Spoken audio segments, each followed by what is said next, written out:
It's your favorite YouTube dealer. I appreciate you guys for stopping in. We had something drop from Lil Wayne and Triple X, which I didn't know that they ever did a song together. So I don't know if this is something older. It looks like 2019, but I want to say this is a music video for it. Listen, I'm out the loop, as I am with a lot of things in life. So let's just dive in and let's see what they was doing with this one.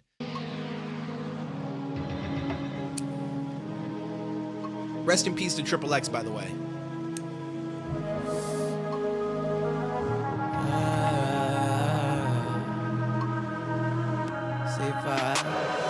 Don't cry, don't go. Oh, I fucking love you. Staring into the clouds, am I rising or they coming down? I see death around the corner and the U-turn signs looking like a smile. What do I do now? Who gon' find me how? Nowhere to turn but around and around. Just another nigga that done lost his head. No, a fucking king that forgot his crown. I am not number one, it's true. I'm number 9, 27, 82. Colorblind, even if I may be blue. A lot on my plate ain't my favorite food, but I'm hungry, so hungry. Need my family tree next to a money tree with a bunch of leaves in the Garden of Eden with a bunch of eaves. No fruit punch for me. I sips from the fountain of youth. So if I die young, blame the juice. Bury me in New Orleans, tombstone reads. Don't cry, stay tuned, bring me back to life. God. I like this style from him. It's different. Like I've not listened to his entire catalog, but I've listened to a lot of Lil Wayne in my life, and I feel like I've never heard him rap in this exact kind of like cadence, I guess you would say, like the just very low key and stuff like that. But I like how he said, "I need a money tree with a lot of leaves, a lot of eaves, Garden of Eden, like all that kind of shit." I like that whole sequence. That done lost his head, no, a fucking king that forgot his crown. I am not number one, it's true. I'm number 9, 27, 82. Colorblind, even if I may be blue. A lot on my plate ain't my favorite food, but I'm hungry, so hungry. Need my family tree next to a money tree with a bunch of leaves in the Garden of Eden with a bunch of eaves. No fruit punch for me. I sips from the fountain of youth. So if I die young, blame the juice. Bury me in New Orleans, tombstone reads. Don't cry, stay tuned, bring me back to life. Gotta lose a life just to have a life. But if heaven's as good as advertised, I want a triple extension on my motherfucking afterlife. Rest in paradise. I like that. Don't cry. I like that. If I die, I want a tombstone that reads "Stay tuned." Yo, that's fire. I like that. Don't go.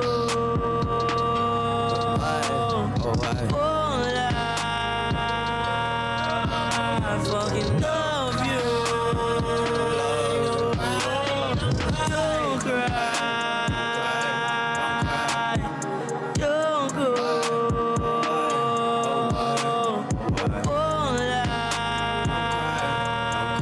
I fucking love you.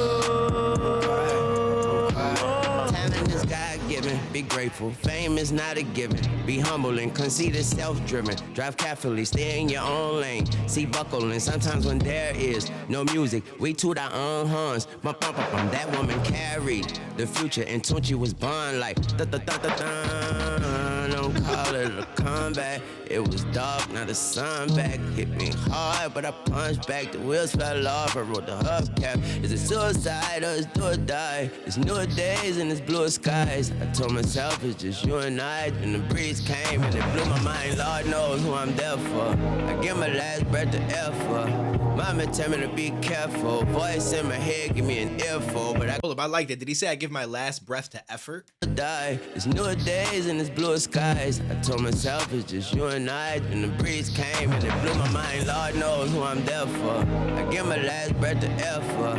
Mama tell me to be careful. Voice in my head, give me an earful. But I got mind control over mind control. I lost control but knew I'd find control. I let God control what I cannot control. Can't control the tears, let them drop and roll. Don't cry.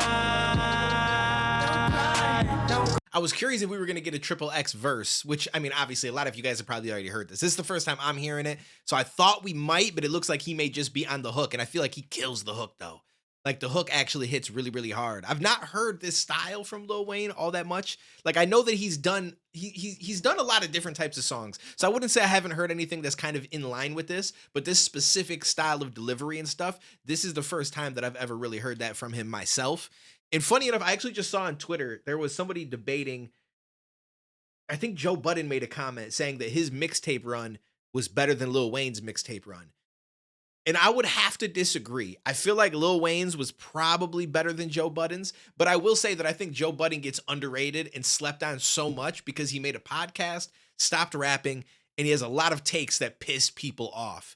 And he just speaks his mind, and so he pisses off fans of a lot of different groups, and people have gotten to the point where they just don't like him. And so the mentality is Joe Budden sucks. Pump It Up was trash and da da da. But it's like, bro, that man's mood music shit and like his mixtapes were fire. I'm sorry, but if you say that they were garbage, I can't trust your opinion. Your opinion ain't that valid to me. Now, I will say that I think Lil Wayne's mixtape run was better. So I would disagree with him on that. But to say that his shit wasn't good or that Budden ain't one of the better artists that have come out in the last couple of decades, I think would be crazy to say. That man had some really good music. His writing ability, top tier. And what's funny is like Drake has evolved a lot and has his own sound now. But if you go back and listen to early Drake, that man was clearly a huge Joe Budden fan because he rapped just like Joe Budden. Like the delivery, the cadences, everything surrounding the way that he approached it, the writing style, the structure of it was literally Joe Budden, just in his voice. And then he slowly started to adapt his own style off of that.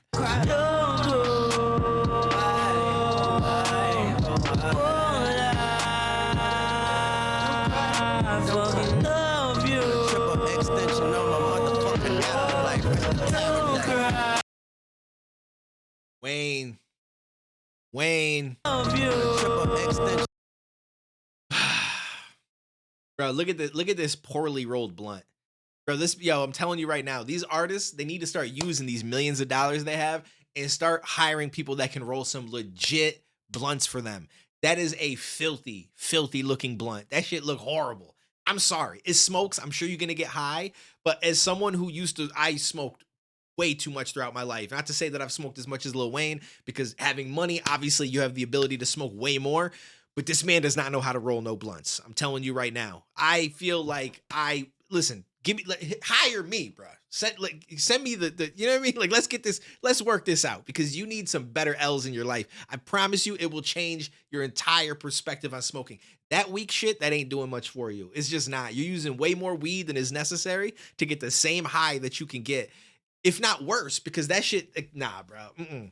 When that shit be looking like that and it looks like this is this is the mouthpiece potentially, like there might be some shit coming out the end, bro, that shit's gonna get all resonated and weird and come on now, son. What we doing?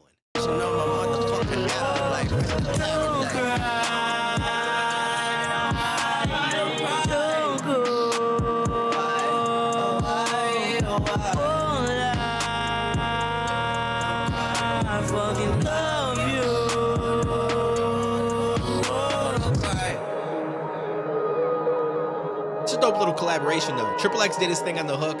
Lil Wayne's verses were cool. They weren't like my favorite verses of his. There wasn't anything like super standout, but he had a couple of points in there and some shit that he said that I think was really, really dope. I really liked the sequence with the whole I need my family tree next to the money tree with some money leaves, Garden of Eden with a bunch of eaves. Like, I really enjoyed that portion. And I like the part where he said something about like, don't cry, stay tuned on his gravestone. Like, those are probably my two favorite bars / sequences.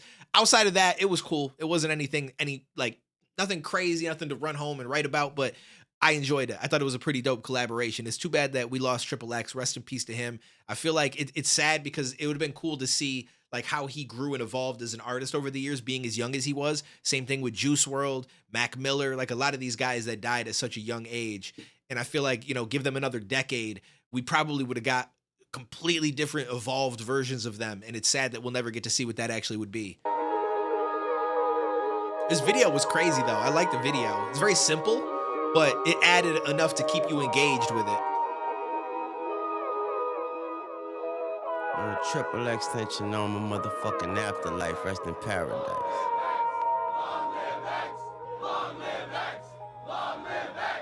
Long live X. Long live X. It was crazy that he passed away back in 2018.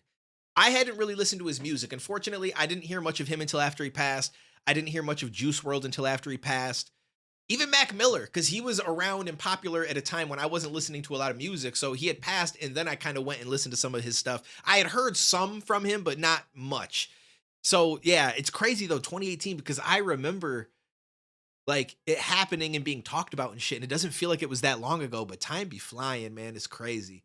Anyways, I appreciate you guys. Let me know what you guys thought down below. And I will catch you in the next one, homies.